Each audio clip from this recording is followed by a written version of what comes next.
এক ছিল গভীর জঙ্গল। সেই জঙ্গলে থাকতো একটি চালাক শিয়াল। সে আর তার বন্ধু, তারা দুজনেই খুবই ভালো বন্ধু ছিল। সে একদিন হেঁটে হেঁটে যাচ্ছিল তার বন্ধুর বাড়ির সামনে।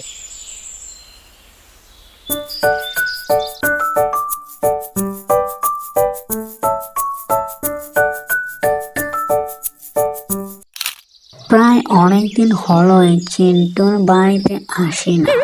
কি জানি কেমন আছে। আজকে আসলাম, এসে দুজনে গল্প করব। তারপরে তারা দুজন মিলে গল্প শুরু করে দিল। এই কোনো সাধারণ গল্প নয়, তারা দুজনেই ছিল ছিটকে চোর। চল বেটা, আজকে গিয়ে মুরগি চুরি করব। হ্যাঁ, সেটা তো আমরা করবই, কিন্তু কোথা থেকে? পাশের জঙ্গলে গিয়ে দেখি পাই কিনা।